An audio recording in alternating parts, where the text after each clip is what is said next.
अभी तक आपने देखा, राधे बार बार काम पर देर से जाने के कारण राधे का सेठ उसे नौकरी से निकाल देता है। राधे अपनी नौकरी छोड़कर घर आ जाता है। राधे का बेटा मनु राधे को समझाता है कि वे दोनों मिलकर अपने खेत में ही फसल उगाया करेंगे। फिर एक दिन जब वे दोनों अपने खेत में काम कर रहे होते हैं तो उन्हें खेत में से एक जादुई घड़ा मिलता है। मनु उस घड़े में 1 रुपये का सिक्का डाल देता है। तभी पूरा घड़ा सिक्कों से भर जाता है। ये देखकर वे दोनों हैरान हो जाते हैं और फटाफट उस जादुई घड़े को लेकर अपने घर आ जाते हैं। अब देखिए आगे क्या होता है। घर पहुंचकर राधे और मानू उस जादुई घड़े को देखकर हैरान हो जाते हैं। उन्हें यकीन ही नहीं हो रहा था कि ऐसा भी कुछ हो सकता है। पिताजी, यह तो सच में जादुई घड़ा है। अब हमें उस कंजूस सेठ के यहाँ नौकरी नहीं करनी पड़ेगी। हाँ बेटा, भगवान ने हमारी सुन ली। हम इतने सालों से इतनी गरीबी में जीवन व्यतीत कर रहे थे, पर अब इतने सालों बाद भगवान ने हमारी सुन ली। अब हमारी गरीबी दूर हो जाएगी बेटा। हाँ पिताजी, अब हमारे सुख के दिन आ गए हैं। काश आज मेरी माँ भी होती तो वह भी हमारे साथ इस खुशी को बांट रही होती। हाँ बेटा। फिर शुरू में तो उन्होंने बहुत सावधानी से घड़े का इस्तेमाल किया। राधे ने घड़े से कुछ सिक्के निकाले और उससे अच्छी फसल के लिए बीज और खाद खरीदे। उन्होंने अपनी खेत में खूब मेहनत की और इस बार फसल भी बहुत अच्छी हुई। गांव के लोगों ने उनकी मेहनत और अचानक से आई खुशहाली को देखकर बहुत तारीफ की। राधे ने गांव के कुछ जरूरतमंद लोगों की मदद भी करी, जिससे उसकी इज्जत और बढ़ गई। अरे अरे अरे भाई तुमने सुना राधे का? क्या भाई, क्या हुआ? अरे राधे अचानक से कई महीनों से काफी साहूकार बन गया है। पता नहीं ऐसा क्या हुआ है जिसकी वजह से वह दिन रात खूब तरक्की कर रहा है। अरे भाई, ऐसे कैसे? हाँ भाई, मैं भी यही सोच रहा हूँ कि ऐसा कैसे हो सकता है। जो भला कुछ दिन पहले गरीबी में जीवन व्यतीत कर रहा था, आज उसके दो ठाट बाट हो गए। अरे भाई, ऐसी किस्मत तो हमारी भी चमकनी चाहिए। पर उसने ऐसा किया क्या जिसकी वजह से वह इतना अमीर हो गया? पता नहीं भाई, वह तो रातों रात अमीर ही होता चला जा रहा है। इस बार तो उसकी फसल भी बहुत अच्छी हुई है। अचानक से उसकी किस्मत पता नहीं कैसे बदल गई। फिर कुछ समय तक तो ठीक चलता रहा। राधे और मानू ने मिलकर घर की मरम्मत कराई, नए कपड़े खरीदे और अच्छा खाना खाया। मानू की पढ़ाई भी अब बिना किसी रुकावट के चल रही थी। लेकिन धीरे धीरे जादुई घड़े का असर उनके स्वभाव पर पड़ने लगा। फिर एक दिन की बात है, जब राधे घड़े से सिक्के निकाल रहा था। मुझे इससे सिक्के निकालते निकालते बहुत दिन हो गए। क्यों ना मैं ऐसा करूं कि इसमें से सारे सिक्के बाहर निकाल लूं। मेरे पास जितना पैसा होगा उतना ही मेरे लिए अच्छा होगा और मैं अधिक से अधिक अमीर बन पाऊंगा। उसने घड़े से दिन रात सिक्के निकालना शुरू कर दिया। अब उसे खेतों में काम करने का मन नहीं करता था। मानू भी अपने पिता को देखकर सोचने लगा, जब पैसा इतनी आसानी से मिल रहा है तो मेहनत करने की क्या जरूरत। वह भी पढ़ाई में कम ध्यान देने लगा और घड़े से सिक्के निकालने में अपने पिता की मदद करने लगा। गांव में यह बात फैलने लगी कि राधे के पास कोई जादुई चीज है जिससे वह अमीर बन गया है। वहीं दूसरी तरफ कंजूस सेठ, जिसके यहाँ राधे मजदूरी करा करता था, अब उससे जलने लगा था। अरे मैंने सुना है वह राधे का बच्चा बहुत अमीर हो गया है। जी सेठ जी। अरे ऐसा कैसे हो गया? उसे तो मैंने यहाँ से धक्के मारकर बाहर निकाल दिया था, फिर वह अचानक से ऐसे कैसे अमीर हो गया? सेठ जी, सुनने में तो आया है उसने अपनी जमीन पर खूब मेहनत करी और अपनी खुद की फसल उगाई है। अरे अपनी खुद की फसल उगाई है तो क्या हुआ, इतना मुनाफा तो कभी नहीं हो सकता। हम भी आखिर इतने सालों से फसलों का काम कर रहे हैं, पर हमें तो आज तक इतना मुनाफा नहीं हुआ जो उसने 2 महीने में ही कमा लिया। बात तो कुछ और है, मुझे जरूर पता लगाना होगा, पर कैसे? सेठ दिन रात यही बात सोचता रहता, कैसे इस राज से पर्दा खुले। पता तो करना ही पड़ेगा। ऐसा करता हूँ, मैं राधे के घर जाकर ही देखता हूँ कि आखिर ये माजरा है क्या। फिर एक दिन सेठ राधे के घर आया। राधे, राधे, सुना है तुम बहुत अमीर हो गए हो, गांव में तुम्हारी खूब चर्चा है। हाँ सेठ जी, भगवान की कृपा है। मुझे पता चला है तुम्हारे पास कोई ना कोई ऐसी जादुई चीज है जिससे के कारण तुम उसका इस्तेमाल कर रहे हो। क्या है वो चीज, मुझे उसके बारे में बताओगे? नहीं सेठ जी, ऐसा तो कोई बात नहीं है। फिर सेठ ने उससे मीठी मीठी बातें करके उसको अपनी बातों में फंसा लिया। राधे ने जोश में आकर उसे जादुई घड़े के बारे में सब कुछ बता दिया। सेठ की आंखों में लालच चमक उठा। राधे, तुम बहुत भोले वाले हो, ऐसे जादुई घड़े को किसी के भी हाथों में नहीं छोड़ना चाहिए। मैं तो कहता हूँ इसे कुछ दिन के लिए तुम मेरे पास रख दो, मैं इसकी सुरक्षा करूँगा। नहीं सेठ जी, मैं इसे किसी को नहीं दे सकता। अरे तू तो मेरा पुराना मजदूर है, तुझे तो मुझ पे भरोसा करना चाहिए। पर अगर तू मुझे यह जादुई घड़ा नहीं देगा तो मैं राजा को जाकर तुम्हारे बारे में सब कुछ बता दूंगा कि तेरे पास जादुई घड़ा है जिससे तू सरकार को टैक्स नहीं दे रहा। राधे डर गया, उसे लगा कि अगर राजा को पता चल गया तो उसका घड़ा भी छिन जाएगा। उसने मानू से सलाह ली। मानू भी पहले से ही डरा हुआ था। तो पिताजी सेठ बहुत चालाक है, हमें क्या करना चाहिए? मुझे लगता है कुछ दिन के लिए इसे सेठ के पास ही छोड़ देना चाहिए। जब मामला शांत हो जाएगा तो हम इसे वापस ले आएंगे। राधे ने भारी मन से जादुई घड़ा सेठ को दे दिया। सेठ घड़े को लेकर अपने घर चला गया और बहुत खुश हो गया। क्या राधे और मानू अपनी गलती सुधार पाएंगे और क्या सेठ को अपने लालच की सजा मिल पाएगी? कहानी को आगे जानने के लिए भाग 3 में देखिए। बहुत समय पहले की बात है। मणिपुर नामक गांव में भैरव सिंह नाम का एक गरीब किसान रहा करता था। भैरव सिंह का एक बेटा था जिसका नाम था सुरेश। भैरव सिंह बहुत ही गरीब किसान था।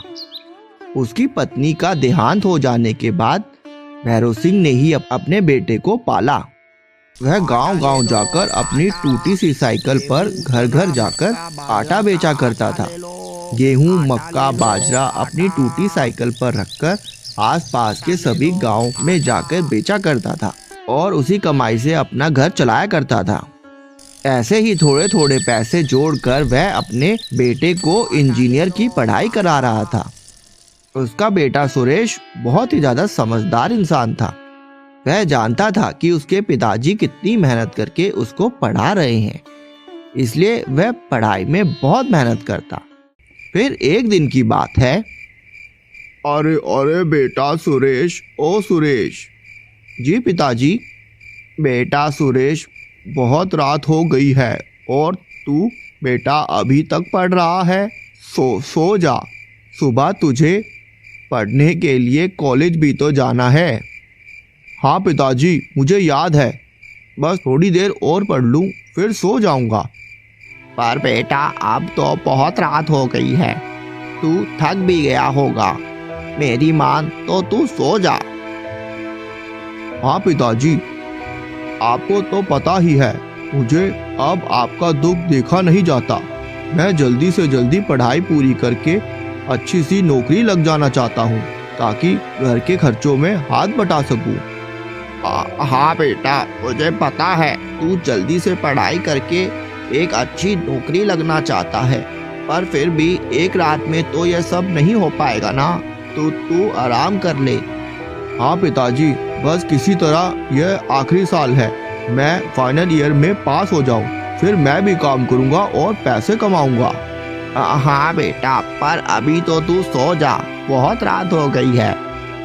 फिर अगली सुबह सुरेश के कॉलेज जाने के बाद ही भैरव सिंह भी अपनी टूटी साइकिल पर अपने काम पर निकल जाता है। आटा ले लो, आटा, गेहूं, चना, मक्का, बाजरा का आटा ले लो, आटा ले लो, आटा, आटा ले लो, शुद्ध गेहूं का आटा ले लो। अरे अरे भाई भैरव सिंह, क्या हाल है? क्या बताऊं भैया, हाल तो बहुत बुरे चल रहे हैं। अरे क्या हुआ भाई? क्या करूं, यह गरीबी है कि मार ही डालेगी। हाँ भाई, यह हालत तो मेरी भी है भाई। अरे भाई, इस गरीबी में तो फिर भी काम चल ही जाएगा, पर क्या भाई? यह मेरे घुटनों का दर्द और भी ज्यादा बढ़ता जा रहा है। आई, मुझे लगा थोड़े दिन में ठीक हो जाएगा, पर यह तो भाई बढ़ता ही जा रहा है। अरे भाई, तुम अपने घुटने को दिखा क्यों नहीं लेते? भाई कैसे दिखाऊं, इतनी गरीबी में इतना पैसा कहाँ बचता है कि मैं अपने ऊपर लगाऊं। अब बेटे को भी तो अच्छा पढ़ाना है ना, फिर इतना पैसा कहाँ से आएगा भाई। भाई भैरव, सबसे पहले तो तू अपना दर्द ठीक करवा, नहीं तो कैसे कमा पाएगा। और यह देख, इस टूटी साइकिल को खींचता रहेगा तो तेरे घुटनों का दर्द और भी ज्यादा बढ़ जाएगा। मुझे तो लगता है ज्यादा साइकिल चलाने की वजह से ही तुम्हारे घुटनों में दर्द हो रहा है। हो सकता है भाई। चल भाई, ठीक है, मैं चलता हूँ, कुछ और घरों में आटा बेच दूँ। हाँ भाई ठीक है, राम राम भाई। राम राम भाई। फिर भैरव सिंह अपनी टूटी साइकिल को लेकर आगे बढ़ चलता है। ऐसे ही कुछ दिन बीत जाते हैं। भैरव सिंह का दर्द और भी ज्यादा बढ़ जाता है, पर वह इस दर्द में ही काम करता रहता है। फिर एक रात, अरे अरे अरे, मैं मर गया, मेरा पैर आज तो, अरे मेरा घुटना, कितना दर्द है इसमें, अरे मर गया। पिताजी पिताजी पिताजी, क्या हुआ आपको? आप ऐसे ऐसे ऐसे ऐसे क्यों रो रहे हो? अरे सुरेश बेटा कुछ नहीं हुआ। नहीं नहीं पिताजी, कुछ ना कुछ तो हुआ है। मैं कुछ दिन से देख रहा हूँ कि आपको दर्द हो रहा है, आप मुझसे छुपाकर मुझे कुछ नहीं बताते हो। अरे कुछ नहीं बेटा, कुछ दिनों से मेरे घुटनों में बहुत दर्द बढ़ गया है, पता नहीं कैसे इतना दर्द बढ़ गया। मुझे लगता था यह ठीक हो जाएगा, पर दर्द इतना बढ़ गया कि अब सहा नहीं जा रहा। और पिताजी, आपको पहले ही अपने घुटनों को कहीं दिखा देना चाहिए था ना। हम ऐसा करेंगे, हम कल ही गांव वाले अस्पताल में चलेंगे। अरे नहीं बेटा, मैं ऐसे ही घर में आराम करके ठीक हो जाऊंगा। नहीं नहीं नहीं नहीं पिताजी, आपको कल मेरे साथ चलना ही होगा। अच्छा ठीक है, कल देखते हैं। फिर अगले दिन सुरेश अपने पिताजी को जबरदस्ती गांव में बने अस्पताल में ले जाता है। देखो सुरेश बेटा, मैंने तुम्हारे बाबूजी के दोनों पैरों का चेकअप कर लिया है। इनकी ज्यादा साइकिल चलाने की वजह से ही यह घुटनों का दर्द और ज्यादा बढ़ गया है। अभी तो मैं कुछ दवा लिखकर दे देता हूँ, इन्हें यह खिला देना, पर ध्यान रहे अगर ये ऐसे ही साइकिल ज्यादा चलाते रहे तो इनके दोनों घुटने खराब हो सकते हैं और फिर बस एक ही इलाज बचेगा, ऑपरेशन का। इसलिए इनकी साइकिल चलाना बंद करना होगा, क्योंकि बार बार साइकिल में पेंडल मारने की वजह से इनके दोनों घुटने खराब हो सकते हैं, इसलिए ध्यान रहे। और हाँ, यह दवाई सुबह शाम खा लेंगे, इससे यह बिल्कुल ठीक हो जाएंगे। फिर सुरेश अपने पिताजी को लेकर घर आ जाता है। पिताजी, अब आप ये दवाई खा लीजिए, और हाँ, अब आप साइकिल भी नहीं चलाएंगे और कोई काम नहीं करेंगे। अरे सुरेश बेटा, अगर मैं साइकिल नहीं चलाऊंगा तो फिर दूर दूर जाकर गांव में आटा कैसे बेच पाऊंगा बेटा? अभी तो मुझे काम करना ही पड़ेगा। तुझे मैं बड़ा इंजीनियर बनता देखना चाहता हूँ बेटा, उसके लिए मैं ऐसे काम नहीं छोड़ सकता। पर पिताजी, आप ऐसे ही काम करते रहेंगे तो आपको पैर में बहुत दर्द होगा। अरे कुछ नहीं होगा, तू कहता है तो मैं 2-3 दिन घर में आराम कर लेता हूँ और दवाई खा लेता हूँ। फिर जब मैं अच्छे से ठीक हो जाऊंगा तो मैं वापस जाकर काम कर लूंगा। फिर ऐसे ही भैरव सिंह कुछ दिन घर में ही आराम करता है और 3 दिन के बाद आराम पड़ते ही अपनी टूटी साइकिल उठाकर काम के लिए निकल पड़ता है। पिताजी आज फिर से निकल गए। मुझे उनकी बहुत चिंता है। पता नहीं वह कैसे साइकिल चलाएंगे। हे भगवान, हमारे पास इतना पैसा भी तो नहीं कि मैं उनको नया स्कूटर ला दूं। पर सुरेश, ऐसे सोचने से काम नहीं चलेगा। मुझे कुछ करना ही पड़ेगा, नहीं तो पिताजी की तबीयत और भी बिगड़ जाएगी। ऐसा कुछ तो होगा। ऐसा क्या हो सकता है जिससे कि मैं पिताजी की मदद कर सकूं? तभी सुरेश की नजर दीवार पर लटकी घड़ी पर पड़ती है। अरे देखो 11 भी बज गए। अरे नहीं यार, यह घड़ी है कि अपने आप ही चलती रहती है, कभी नहीं रुकती। हाँ, एक मिनट, क्यों ना पिताजी की साइकिल में भी मैं ऐसी ही बैटरी लगा दूं जिससे कि वह अपने आप ही चलने लगे। मैंने इतनी तो इंजीनियर पढ़ ही ली है कि मैं ऐसा कर सकता हूँ। ऐसा हो सकता है, मैं कुछ बैटरी की मदद से ऐसा कर सकता हूँ। अरे वाह, अरे हाँ, यह तो बहुत अच्छी तरकीब है। मुझे यह बिजली से चलने वाली साइकिल बनानी ही है जिससे कि मेरे पिताजी को साइकिल में पैडल मारने की जरूरत ही नहीं पड़ेगी। फिर सुरेश पूरे दिन बैठकर इलेक्ट्रिक साइकिल कैसे बनाएगी इसकी तैयारी करता रहता है। अरे वाह, यह बिजली से चलने वाली साइकिल कैसे बननी है इसका नमूना मैंने बना लिया। अब इसमें जो भी सामान लगेगा, बैटरी, तार, वह सब मैं अभी बाजार से जाकर सामान ले आता हूँ और रात में जब पिताजी घर आएंगे तब उन्हें इसके बारे में सब बता दूंगा। फिर सुरेश फटाफट बाजार जाकर सभी सामान घर ले आता है। घर आकर देखता है तो उसके पिताजी पहले से ही घर आए हुए होते हैं। पिताजी, आप आ गए? हाँ बेटा, आज बहुत ज्यादा थक गया था, घुटने में भी बहुत ज्यादा दर्द था, इसलिए मैं जल्दी आ गया। अच्छा किया पिताजी, आप आ गए। अब आप घर पर ही रहिए। कल आप साइकिल लेकर कहीं मत जाना। मैं आपकी साइकिल के लिए यह सब सामान ले आया हूँ। मैं आपके लिए ऐसी साइकिल बनाऊंगा जिससे कि आपको साइकिल चलाते समय पैडल मारने की जरूरत ही नहीं पड़ेगी।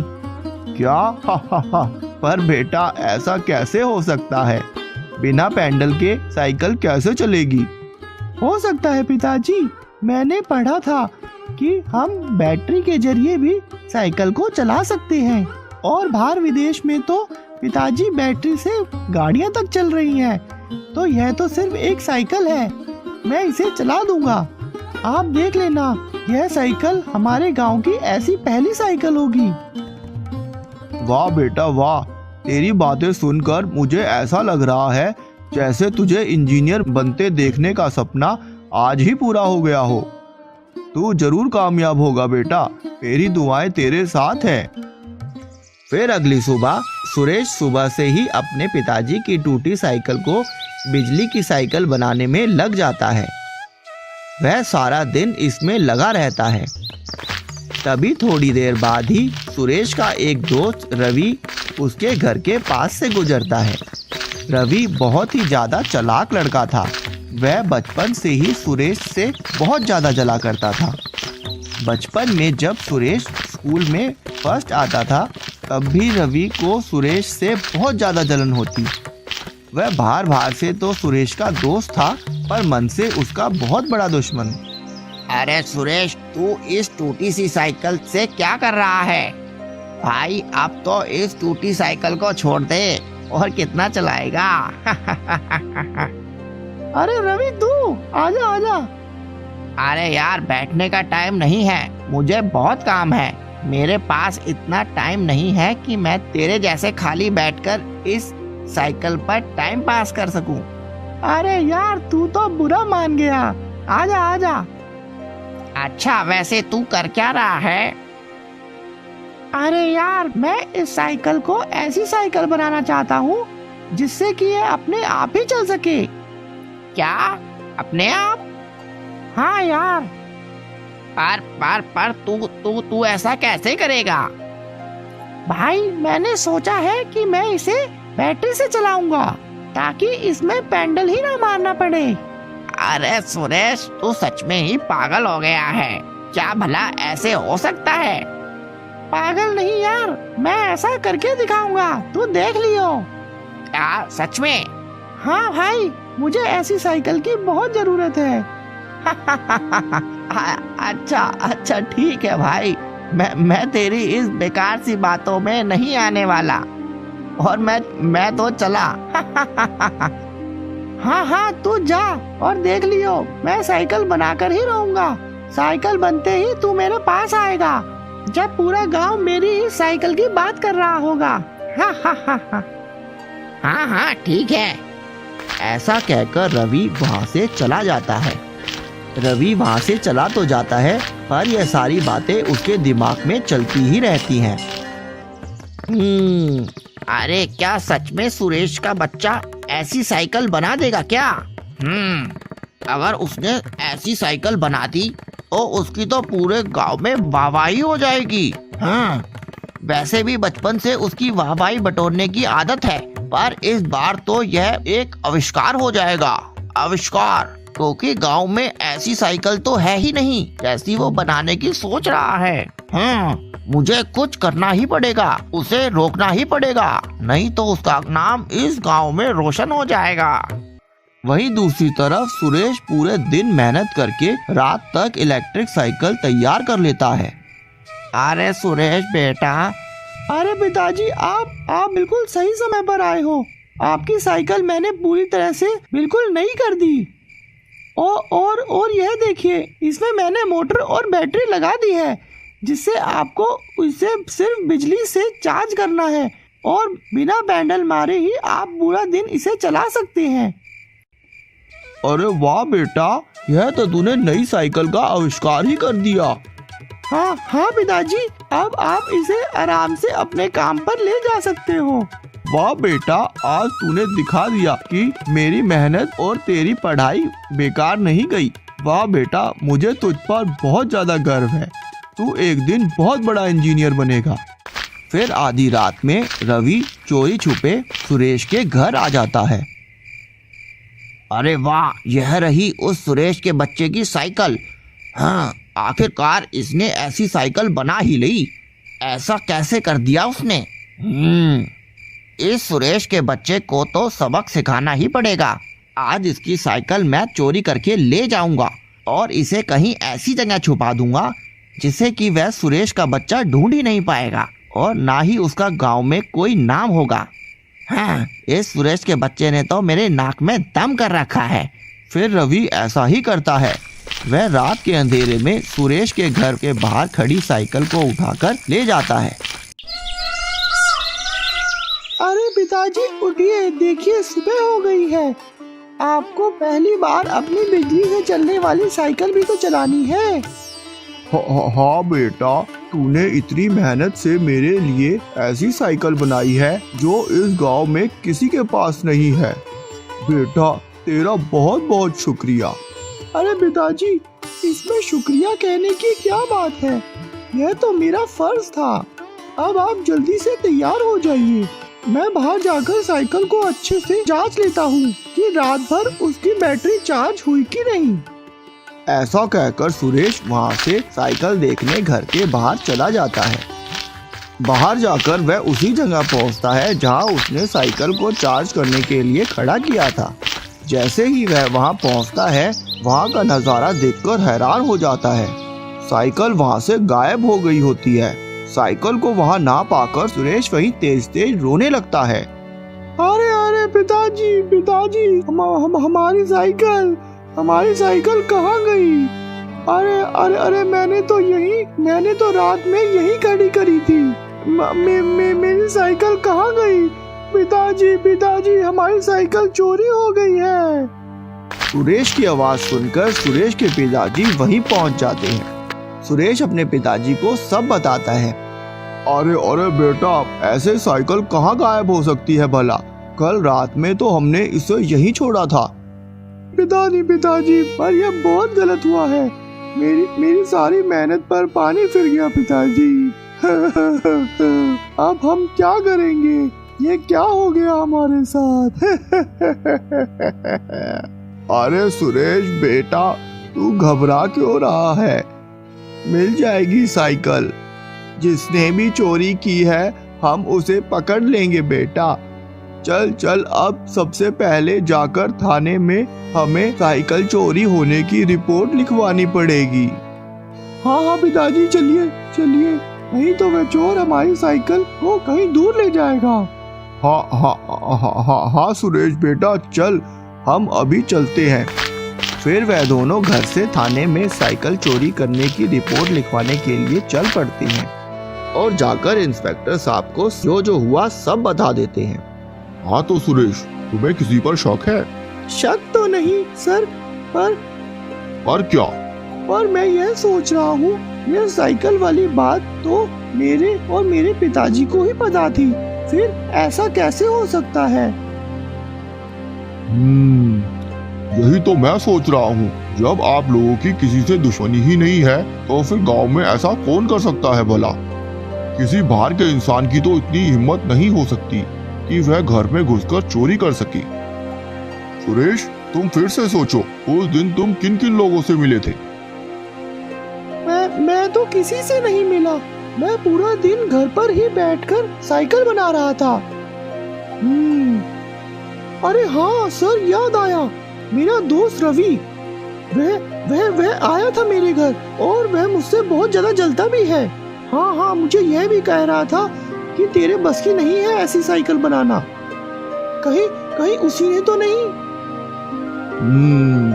हो सकता है, हमें उसकी निगरानी करनी पड़ेगी। ऐसा करो, अब तुम अपने घर जाओ, पुलिस अपना काम कर लेगी। जैसे ही हमें साइकिल के बारे में कुछ सूचना मिलेगी हम लोग आपको बता देंगे।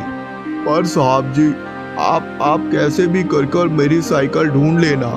मैं बहुत ज्यादा गरीब इंसान हूँ, मैं इतना नुकसान बर्दाश्त नहीं कर पाऊंगा। हाँ ठीक है, आप अब जाइए। फिर वह दोनों घर आ जाते हैं। पिताजी, आप घर चले जाइए, मैं अभी आ जाता हूँ। अरे तू कहाँ जा रहा है बेटा? मुझे कुछ काम है पिताजी, मैं अभी आ जाऊंगा। ऐसा कहकर सुरेश रवि के घर चला जाता है।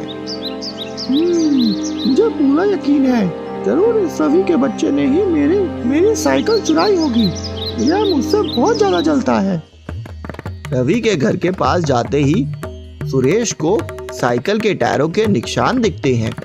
अरे यह क्या है? यह तो कोई साइकिल के टायरों के निशान दिख रहे हैं। इस रवि के बच्चे के पास तो साइकिल ही नहीं है, फिर ऐसा कैसे हो सकता है कि इसके घर के आसपास साइकिल के टायरों के निशान हो? मैं ऐसा करता हूँ, इन निशानों के पीछे पीछे ही चलता हूँ, शायद कोई सुराग मिल जाए। सुरेश निशान के पीछे पीछे रवि के घर की गैराज तक पहुँच जाता है। वह निशान रवि के घर के स्टोर रूम में जा रहे होते हैं। लगता है मेरी साइकिल यही है, जरूर रवि ने उस साइकिल को इसी स्टोर रूम में छुपाया होगा। सुरेश फोन करके फटाफट इंस्पेक्टर साहब को सब बता देता है। इंस्पेक्टर साहब तुरंत उसी जगह पर पहुंच जाते हैं। सर, मुझे लगता है मेरी साइकिल यही है। लगता तो मुझे भी है। इन साइकिल के टायरों के निशान को देखकर मुझे भी ऐसा ही लगता है, पर हम ऐसे बिना सबूत के किसी के घर नहीं घुस सकते, हमें सबूत चाहिए होंगे। ऐसा करते हैं, हम यही झाड़ियों में छुपकर रवि के आने का इंतजार करते हैं। फिर वह दोनों पास की झाड़ियों में ही छिपकर रवि का इंतजार करने लगते हैं। थोड़ी देर बाद ही रवि वहाँ आ जाता है। अरे वाह, कल रात को जो कुछ भी हुआ बहुत अच्छा हुआ। सुरेश के बच्चे की तरक्की मुझसे देखी नहीं जाती। कल रात उसकी साइकिल चोरी करके मैंने बहुत बढ़िया किया। अब ना रहेगा बांस और ना बजेगी बांसुरी। मैं उसकी साइकिल को आज ही तोड़कर कबाड़े में बेच दूंगा और वह सुरेश का बच्चा ऐसे ही गरीबी में तड़पता रहेगा। रवि की सारी बातें इंस्पेक्टर साहब और सुरेश सुन रहे होते हैं। तभी इंस्पेक्टर साहब फौरन अपना मोबाइल निकालकर वीडियो बनाने लगते हैं। यह रही सुरेश की साइकिल। उसे तो पता भी नहीं है कि इसकी साइकिल के साथ क्या होने वाला है। आज तो मैं इसको तोड़ ही दूंगा। तभी इंस्पेक्टर साहब और सुरेश बाहर आ जाते हैं। You are under arrest mister Ravi. पर सर मैंने किया क्या है? किया क्या है? तुम भोले भाले लोगों की साइकिल चुराते हो और मुझसे पूछते हो कि तुमने किया क्या है। पर सर यह साइकिल मेरी है। मैंने इसे बनाया है। तुम्हारी सारी बातें हमने यही खड़े होकर सुन ली है और मेरे फोन में तुम्हारी सारी करतूतों के बारे में रिकॉर्डिंग भी है। अब तुम्हें कोई नहीं बचा सकता। यह शरीफी का नाटक छोड़ और मेरे साथ थाने चल। यह लो सुरेश, तुम्हारी साइकिल। बहुत बहुत शुक्रिया सर। फिर सुरेश साइकिल लेकर घर आ जाता है। सुरेश और उसके पिताजी साइकिल देखकर बहुत खुश हो जाते हैं और इलेक्ट्रिक साइकिल की बात पूरे गांव में और बाकी के आसपास के सभी गांव में फैल जाती है और सुरेश के पास बहुत से इलेक्ट्रिक साइकिल बनाने के ऑर्डर भी आने लगते हैं। ऐसे ही सुरेश इलेक्ट्रिक साइकिल बना बनाकर एक सफल व्यापारी बन जाता है और अपने पिताजी के घुटनों का इलाज भी करवा लेता है। तो गाइस, आपको ये वीडियो कैसी लगी हमें कमेंट करके भाई जरूर बताना और साथ ही साथ ये बताना कि भाई इस वीडियो का सबसे बेस्ट पार्ट जो है आपको कौन सा लगा। भाई ये स्टोरी जो है ना मैंने लिखी है अपने हिसाब से, खुद लिखी है। तो भाई इसे ढेर सारा प्यार देना, अपना सपोर्ट बनाए रखना और अगर चैनल पे अभी नए हो तो भाई सब्सक्राइब जरूर करके जाना और अगर वीडियो यहाँ तक देखी है तो भाई लाइक जरूर करके जाना। तो मिलते हैं भाई अगली स्टोरी में, तब तक के लिए।